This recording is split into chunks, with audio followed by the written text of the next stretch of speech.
देखिए, भारत के प्रधानमंत्री के रूप में, नेता विपक्ष के रूप में, एक राष्ट्रीय स्वयंसेवक संघ के प्रचारक के रूप में परम पूज्य अटल बिहारी वाजपेयी जी का जो जीवन रहा है वह पूरे देशवासियों के लिए आदर्श रहा है। वर्तमान पीढ़ी जो भारतीय जनता पार्टी की है वह परम पूज्य अटल जी के आशीर्वाद की छाया में है। अगर आज भारत परमाणु शक्ति संपन्न राष्ट्र है तो पूज्य अटल बिहारी वाजपेयी जी के शासनकाल में परमाणु परीक्षण हुआ था। 25 दिसंबर भारत रत्न पूज्य अटल बिहारी वाजपेयी जी की जन्म जयंती पर उनको नमन करता हूं। और उन्होंने जो आशीर्वाद दिया था, जब कांग्रेसी भारतीय जनता पार्टी पर हंसते थे तो वह सदन में खड़े होकर के कहे कि आज तुम लोग हम पर हंस रहे हो, एक दिन देश तुम पर हंसेगा और भारतीय जनता पार्टी पूर्ण बहुमत की केंद्र में सरकार बनाएगी। और पूज्य अटल जी के आशीर्वाद से वह दिन आज आया है। देश में भी, प्रदेश में भी अटल जी की कर्मभूमि यानी उत्तर प्रदेश में, और जो सेवा भूमि पूरा भारतवर्ष था, आज भाजपा ही भाजपा है।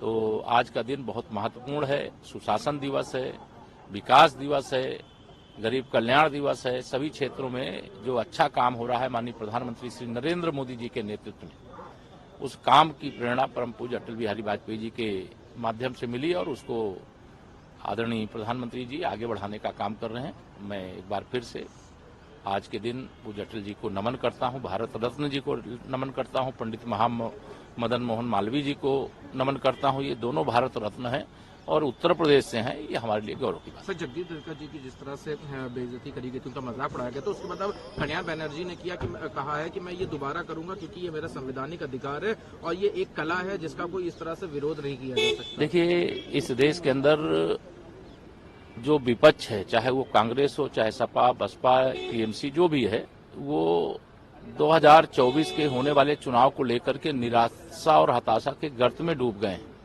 उनको संवैधानिक पदों की मर्यादा का ध्यान नहीं है।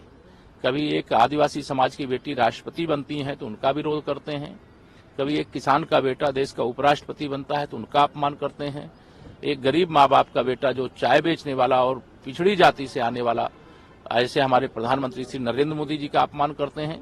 लेकिन इनके द्वारा किए गए अपमान का बदला 2024 के लोकसभा चुनाव में कमल का बटन दबा करके देश की जनता लेगी। यादव जी ने महाप्रबुद्ध सम्मेलन किया था जिसमें अभी बात कही गई है कि ब्राह्मणों को लेकर जिस तरीके से स्वामी प्रसाद मौर्य, हिंदुओं को लेकर स्वामी प्रसाद मौर्य जिस तरीके से बयान दे रहे, उस पर अब अखिलेश यादव रोक लगाएंगे, क्या कहेंगे? देखिए, श्री अखिलेश यादव जी उत्तर प्रदेश की जनता को मूर्ख न बनावें।